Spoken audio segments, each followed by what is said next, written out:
geng! Ayan, nasa delivery si sister.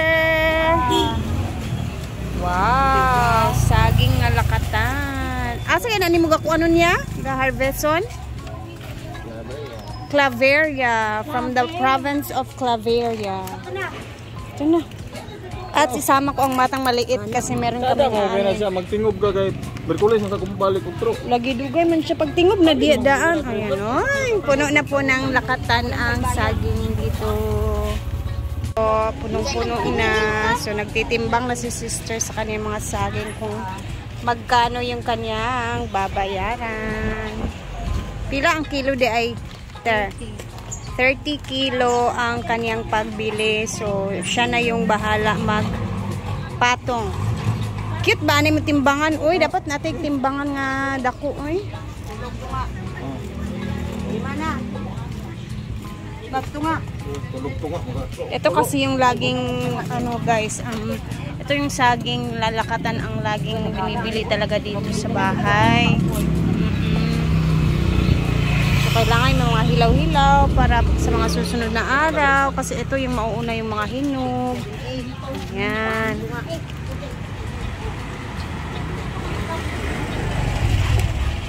Tapos meron namang itlog. Maghinog na ni kaayo. O din na, kaya nagkuhan si Tita Mimi. Timbang siya. Nasa 15 kilos, ter. 15 kilos yung nabili ni sister. So, nasa 450. Tapos, pila yung baligya, ter? 40. 10 peso lang yung patong niya sa ano. So, 40 yung kilo niya and 30 pesos naman yung pagbili niya. So, ganun lang. Maliit lang na patong. At least kahit papano, hindi natin masyadong anuhin, mahalan. Para mas mabili siya agad-agad ba pa? Parang ganun. And kami ay ayan, punta muna kami ni Diday sa mall. Tara guys, ito ko kayo sa aming bagong mall dito sa Hasaan. Kung saan napakalaki at marami na din mga nagtitinda doon. Dahil meron tayong bibilhin for Diday. So let's go anak. Malaki naman ang mall guys. Nandito na kami. Ito yung mall name namin dito sa aming probinsya guys. Malawak naman siya. Tara ipakita natin kung ano yung loob. So ang may-ari nito is yung mayor lang din namin dito sa Hasaan.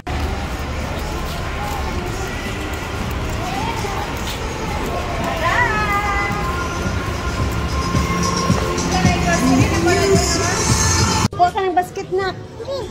Ayan muna, dito muna tayo guys.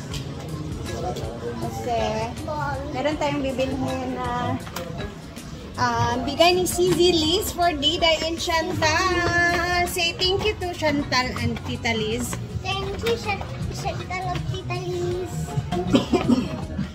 Tita Liz. Thank you tayo. So dagdagan natin yung coloring set niya. Coloring.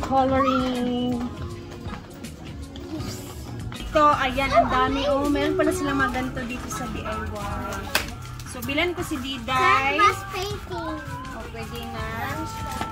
So, wait lang. Relax, kaya baka mag-limit tayo sa ating Baka mag-limit. gagawin.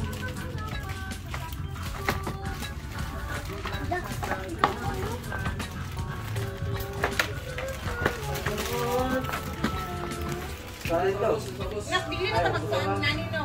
Mag-plain naman siya. O magkuha ta. Ani naman na may drawing ka ng koloran lang siya. Hindi po lahi ako. Kung may mga bulaklak. So ito yung nakahiligan ni Diday ngayon. Mga painting. And thank you so much CC Liz. Dahil madadagdagan na. So ganito din yung gift ko sa kanya sa birthday. Hindi lang ako nakapag-video pero nakabili din kami. Mama, saan daw ako ang lahi? Saan ang lahi? Kaya.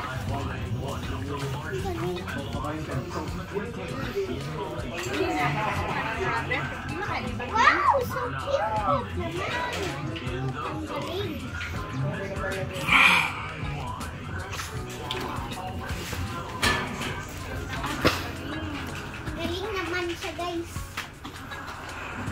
May mga maliliit naman dito.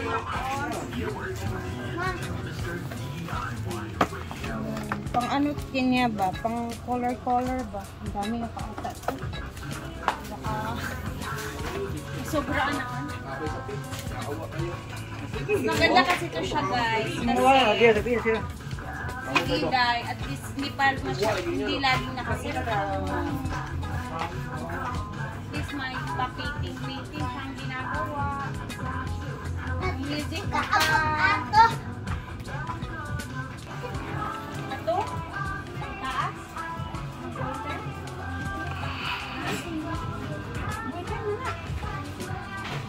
Para yung capybara o diri ba ito na kunukuha yung capybara?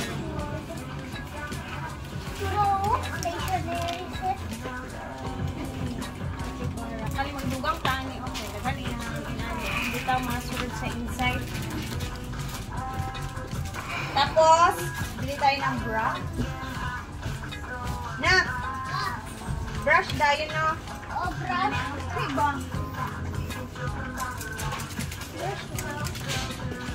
Kano na kaya?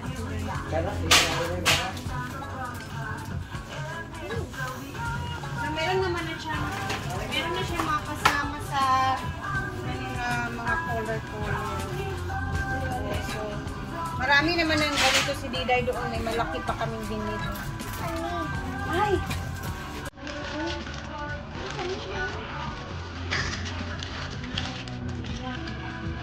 Picture frame ni Oy.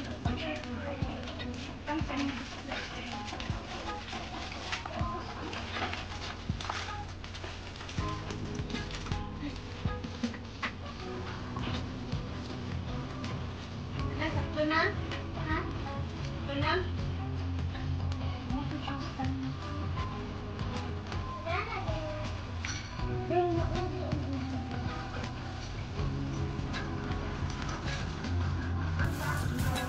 Day, magbabayad na kami. Thank you again, Shanshan. Say thank you, Shanshan and Tita Liz. Tanaw, diri. Thank you, Shanshan and Tita Liz. Okay. Ay, i-check muna namin kung magkano. Nagkuha kag medyas, Beb? Wala? Tara na. Baka maparami pa yung ano, pili dito. Tapos, bumili din kami ng lagayan ng mga paintings ni Diday, guys. And also, upuan. Para hindi siya mag-ano sa pag-painting. Bili namin sa DIY, guys. Ganito pala sa DIY, guys. Kung hindi ka bibili talaga ng lagayan, kailangan mo lang siyang bitbitin. Para tayo nagnakaw na ito, Beb. Ito naman ang grocery. Dito muna tayo saglit sa grocery area. Tingnan natin ang laki. Tayo kasi, actually, hindi pa pala yan bukas. Sa 29 pa talaga mag-opening. And at the same time, sa 29, mag-show si JTV Elia. Sarado pa. Hindi pwede pa makasulod. Tari na. So, akala ko pwede na kami makapasok. Buti na lang kahapon hindi kami pumunta ni Bating kasi nga mag-vlog sana kami. Nak! Say thank you, Tita Liz. Thank you, Tita Liz. Thank you, Chantal. Thank you, Chantal. Sa pa-birthday gift for Diday. Iwi muna namin itong mga binili. Tapos, let's go. Nakainit si Papa. Nayayay si Papa. Luoy kaayo. Dito na kami ni Diday. Nakuha ato imukuan ka mga coloring notebook dito sa ano sa taas. Para malagay dito sa ano mo. Oh, bigay ni Sisi Liz. Ayan na, marami na siyang pang color dito. So ito talaga yung hihiligan niya ngayon at bumili din kami ng toothpaste. Ayan, bumili din tayo ng brush. Oh, diba? At least kahit papano, marami na din hindi na siya maano sa cellphone masyado. Ayan, may toothbrush din si Diday. Ito naman yung mga nabili ko nung birthday niya. Ayan yung mga coloring niya. Sige na, nak, diri ibutang tanan ang imo mga paintings. Ito na yung mga na-color niya. No? painting. Mahihilig talaga siya. Colors. Oh, what's inside in here? Biasi. Gilagpot. It's a marble. Para siyang marble. Marble, eh? Baby egg. Eggshell. Sige na. Sa dinosaurs. Daghan na siya. Ayan, ito yung mga gawa niya nung mga nauna. Ito talaga yung after nimo og gamit, ibutang sa box, no? Kay that's your kuan, pang paintings. Para hindi masyadong makapag sa cellphone ba. Dito na lang siya sa painting. Iday, mag-start na siyang painting. Sige. Thank you, Tita Liz. Sa kwan, sa watercolor. Salamat, Cizi, Chantal. Thank you so much. Enjoy ng bata sa pagpipaint. God bless you more.